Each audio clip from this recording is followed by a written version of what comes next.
Vanitha TV ప్రేక్షకులకు మహిళా దినోత్సవ శుభాకాంక్షలు.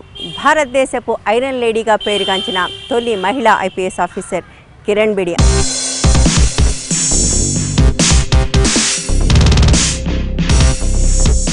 ఆమె చేపట్టిన ప్రతి పనిలోనూ తన మార్కును చూపించారు. ఒక ఐపీఎస్ ఆఫీసర్గానే కాదు, ఆ తర్వాత తీహార్ జైల్ ప్రిజనర్స్ సంస్కరించడంలో అక్కడ తీసుకొచ్చిన సంస్కరణలు కానివ్వండి, ఆ తర్వాత అవినీతికి వ్యతిరేకంగా జరిగిన ఉద్యమంలో కానివ్వండి, ఇప్పుడు మళ్ళీ ఒక లెఫ్టినెంట్ గవర్నర్గా అత్యంత కీలకమైన పదవిని చేపట్టినప్పుడు ప్రతి పనిలోనూ ప్రతి చోట అది ఆ పదవికే వన్నె తెచ్చేలాగా పనిచేయడంలో ఆమెది అందవేసిన చేయని చెప్పుకోవచ్చు.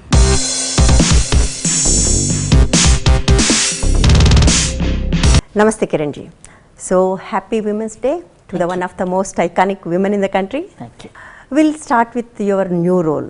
You have done many roles in your life. Now you are a Lieutenant Governor to a state. So could you tell me about your new role and what are the challenges here? You've been facing challenges all through your life in every role you did. Pondicherry Lieutenant Governor's role is a transformative role. Okay. It's very unique because it's a union territory. Right. And there's a big difference between a state governor's responsibilities and powers and that of a lieutenant governor for union territory. And you know Pondicherry is a union territory, like Chandigarh is. Right. Like Andamans is. Yes. And there were many other earlier union territories which became state subsequently. Like Mizoram was a union territory, became a state.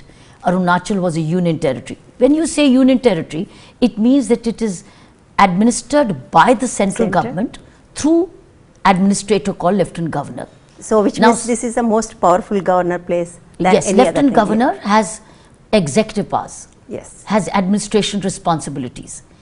Long list of financial responsibilities. Service matters are with the Lieutenant Governor. Security issues like Delhi. Yeah.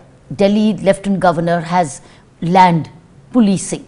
So therefore this is defined under the Indian Constitution.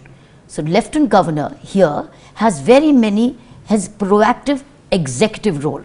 Even though there is a state elected assembly, yet as per the constitution and business rules, Lieutenant Governor of a union territory is expected to play as an administrator's role, which means proactive governance, not a figurehead. Yes. Not just a mere constitutional head. Yes. Not a rubber stamp. Right. But a very proactive, executive, transformational administrator. Right. How are you finding yourself in this place? Well, I'm trying to do as much as I can. We've achieved a lot already by playing that kind of role. But that role has had its own challenges because it was a little away from the way it was functioning in the past. You see, everybody has their own style of functioning. Everybody comes with their own experiences.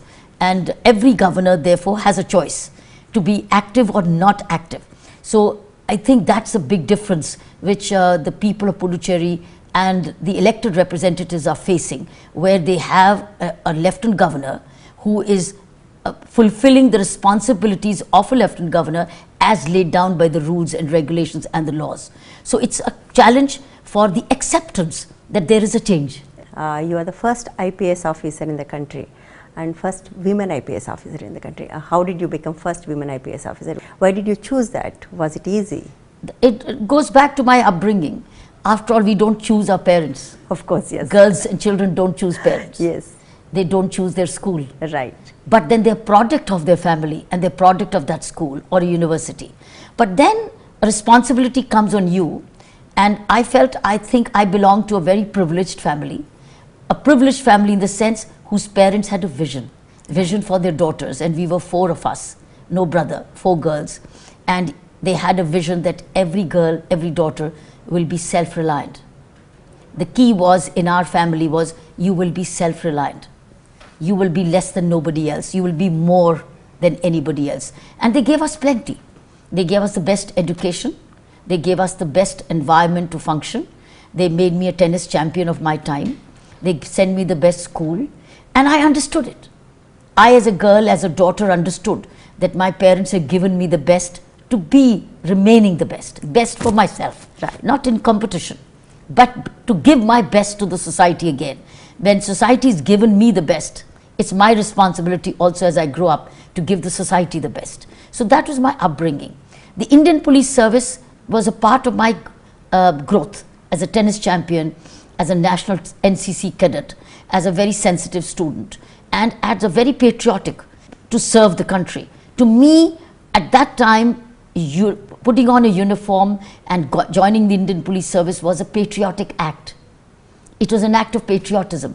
It was an act of surrender to my government, to my own country. But to not serve. for women.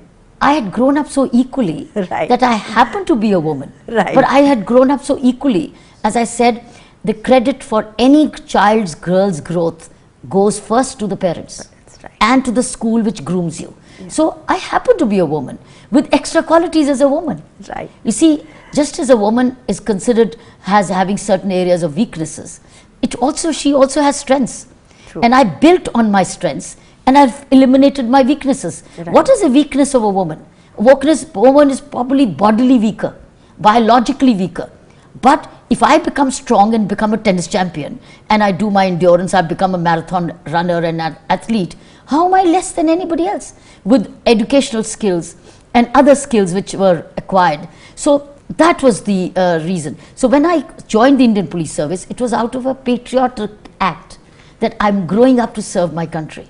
And that's what it has remained till now. Yeah, but was it easy because there was no women before that? So how did they It was take difficult for people to accept. Accept, The people were not used to having a woman in uniform at that Right, time. right. And that too, woman as a deputy commissioner of police, True. as leading 3,000, 4,000 men Right. who were in the Delhi police at that time. Right. So the people were not used to. But when they realized and saw that I could serve better, I was more accessible, I was integrity-wise absolutely unimpeachable, I was sensitive to people's needs. People loved the fact and they said, we welcome more women in the police service. And after all, half of the complaints of concerning is women. Women need policing. Yes. But they needed now also women to understand them.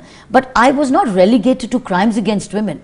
I was put into position which was serving men and women. So when I served men and women equally, justly, fairly, sensitively, I think people loved it. Even men loved it. Men loved the fact that they had a woman who was listening to them, who was understanding their pain and suffering and was trying to give them justice. So I think that's how people started to respect. And now a clamor started to happen. Why not have more women in the Indian Police Service? That is why if you today know, the government of India has announced, and our Prime Ministers in many announcements has said, we need 33% of the entire police force as women. That's why you have a women battalion in the BSF, you have women battalion in the IRB, you have women battalions in the CRPF, so now about almost 10% of our 1.3 million are women. Exactly. Even now, after decades actually, you becoming the first officer and decades have passed, but till it's 10%.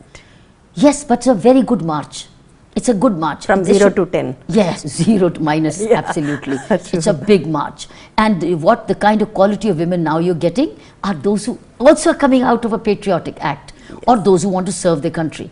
Women are not choosing this service out of just a job. Of course, I yes. think that's because they have other options. But women who joining the uniform service have a higher element of serving the country. Yeah. So you're talking about the reservation for women in police staff also.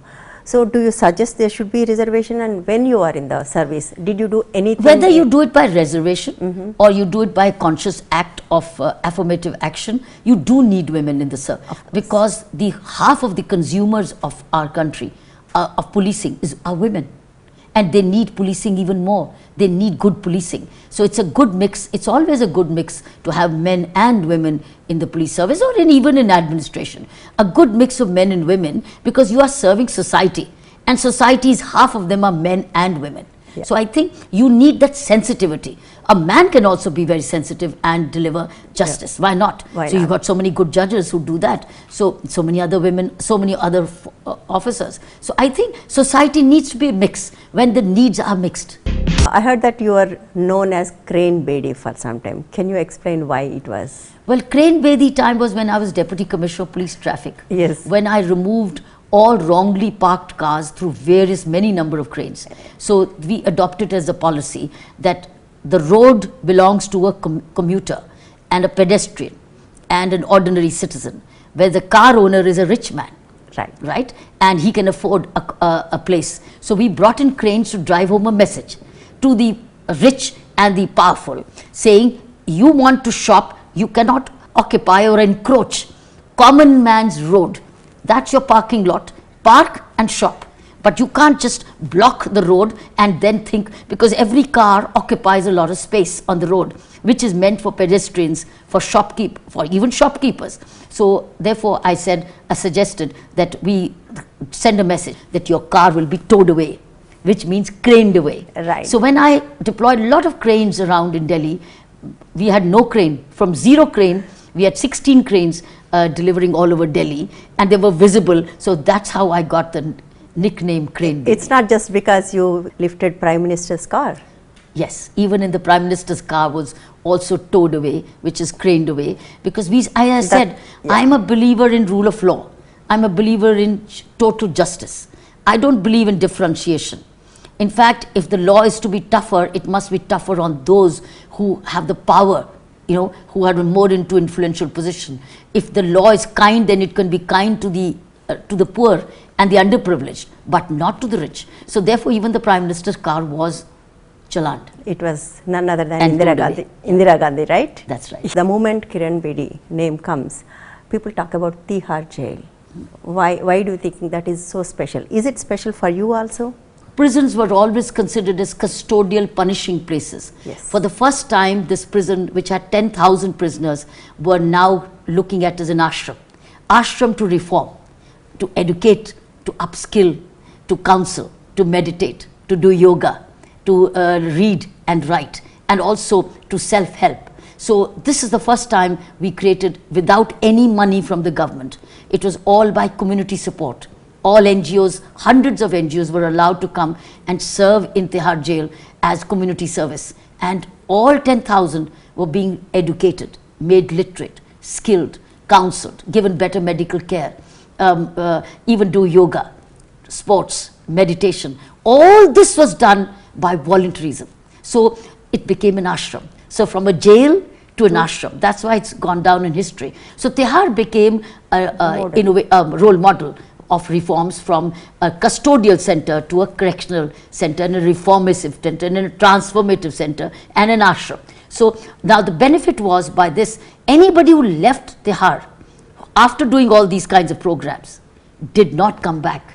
Yes. After committing another crime, which means the society benefited hugely in reduction of crime by the same people who had earlier been criminals in the prison. You started as a lecturer, then went into police, and then again you continued your academics and you did your PhD too. And that was very interesting subject you chose, drug abuse and domestic violence. And why? Why that? Because I used to run drug abuse treatment centers as an NGO. And the combination, drug abuse and domestic violence. Yes. You see, because I saw, as a police officer, I used to get complaints of women being beaten up. When I asked them, why have you been beaten up? They said, because we have an alcoholic husband or an addict son, or crime being committed, or a rape committed, or a snatching happened because they wanted money for drugs. So it was crime related, it was domestic violence related. And I saw both these aspects, both as a police officer and as a non-profit organization. My Navjyoti India Foundation ran drug abuse treatment centers for 20 years. We've drug addicted thousands of people and were working as volunteers. So therefore I saw both. Therefore, when it was a choice of doing my PhD, I decided to study this relationship of drugs, drug abuse and domestic violence. And the result proved beyond doubt that out of 100 cases of drug addicts, 94 are victims of violence. So it proved what my hypothesis was. So therefore my PhD went based on the NGO work and as a police officer. So that was my contribution. I'm going back to what you said. You thought as a girl you are not less than anyone else, right? We have been teaching this to girls all these years, for the last few decades, but we are not telling men that you are not, that girl is not unequal to you. I think that is creating a lot of rift between the genders. What do you think? You're right. Our focus is more on girl empowerment and girl education. Actually, our focus should also shift on re-education of the boys. Right. And the men. We need to do both. I think we're doing only partially. Partially. And that is what my foundation also does when we work in the rural areas, is re-education of the boys. When it comes to re-education of the boys, what do you think, where should it come from? Parents, mostly mother, I know. a lot from the father, a lot from grandparents, where they need to be told that you are equal partners and you have to live equally as companions for life and not as dominating thing. I think that comes from the family, primarily from the family, but reinforced by the schools and the teachers. Environment can be anyway. After all, environment is not in your control. Yes. But what is in your control is your upbringing and your school. If the school and upbringing sets the right foundation, you can have very good men and women respecting mutually, and in no way would they be this kind of victims of domestic violence. In the patriotic setup, the unequal family system, how can we expect equality from an unequal setup? That's, I think, biggest challenge we are having right now. Yes, but as I said, if I could have parents coming from the same society, why can't others have? Why can't others have? Yeah. So it all depends on the awareness and alertness of the parents, the attitude of the parents and the teachers, both. So teachers are parents outside the home, whereas parents are teachers outside the school at home. So I think that's the key. Key is parents bringing up boys and girls equally, because now society is moving towards self-reliance. You cannot have girls dependent on boys anymore. The life is very expensive. To run a home, you have to work and earn and be happy together. Yes, yeah.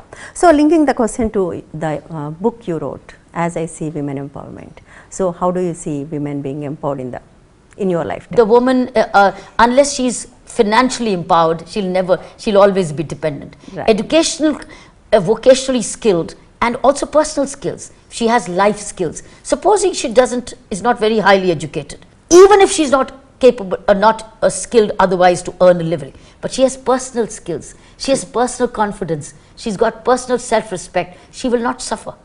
But to have that, she must have economic self-reliance, and to have that, education is critical. So education, skilled and life skills, all the three are important. Not only education of the kind which gives you a degree, but life skills to apply and use that education for self-confidence and self-reliance. Yeah, you have been championing girls' education is the key for her empowerment. But this is the country where every second girl is married before 18. I think she's married at 14 or 15 years and without even having Some school communities. education. Every second marriage in the country, 50% of the marriages are the issue. So how do we actually do that girls' education? What can be done? It needs social reformation. Without social reformation, these will not happen, which means it goes back to community. That means better communications, and our political and community leadership must continue to be social reformers. We need social reformers within the community to go back, constantly reinforce this message. Yeah, very interestingly, the reasons the parents and communities cite for not educating girls is two things. One is no toilets in the school, the other one is safety of the girls. So how do we overcome Both that? the things are really issue. That is why full credit goes to our Prime Minister, who started the Swachh Bharat movement, and for that, by now thousands of toilets have been built, and so has the community social responsibility. Thousands of toilets have been built, and regarding the safety, naturally you have to have better policing systems. Back to boys. After all, who is disturbing the safe, who is a threat to the child, to the girl's safety, is boys. So boys are also somebody's parents' children. They're also somebody's students. They need to play their role because otherwise their daughters are affected. Yeah. Every time we talk about women's safety, we always talk about rape, public safety Serious issues crimes, and, yeah. Family violence. But there is a violence at the womb. There are 21 lakh crimes are happening every year to kill the girl children in the womb. So what are we doing with that? Because why does she do this? Let's understand, why does your woman kill, why does your family? Why does she does not want a girl child? Reason is it the family? That's right. Sometimes it's a family pressure. Most of the time. Sometimes it's a family, because they still think that the having a boy is a bringer of income, right, whereas the girl is a taker of income. Right. It's only by social reform that these things will change, not only by law. What do you think of the women politicians in this country? What are the opportunities? What are the challenges for women to be in politics? I do not know your definition of politician. All I know is I'm in public life. Right, okay. So for me, I'm in public life. And in public life, it's all about public service and administration. And I'm a person who's trained for justice. I'm trained by law. So in public service, I am a law enforcer or a law keeper this way, or a law promoter. That's my public life. My public life is not the traditional way. I do not know your definition. My definition of politics is public life. A public life which makes a difference in others' lives. Yeah. And serves the community. Yeah, but when it comes to politics, it's women coming to the power. That's the biggest issue. Power again has the same purpose. Power for what? Power for what? To amass wealth? Right. To do injustice? All right, become richer? Or is it to serve the community? Right. For me, public service or definition of politics is one which contributes to public service and upliftment of society. Not to make them dependent Right. on doles, but to make them independent and Right. self-reliant. Right. If that is the case, why do you think there is such a strong opposition to women coming into politics, and there is a huge resistance to 33% reservation? Because men, some people have to make place for them. You see, because I don't think on their own women can compete by muscle and money. It's Yes. not possible. No. Therefore, that's the reason deserving, meritorious community service. Because you have women and women. You also have women who might want to join only to amass wealth. We don't want them. So if there is a reservation, then this is the quality of women who must enter, who should be brought in, who genuinely believe in serving the community. You played different roles in life, administration, politician, now governor and all. So how do you see yourself as in this country? As an Indian who is gifted, who's been trained, who's empowered to serve. Right. What is your message to all women and men I on would say, Women's Day? Look at your lives. Your lives have a purpose. Value your own time.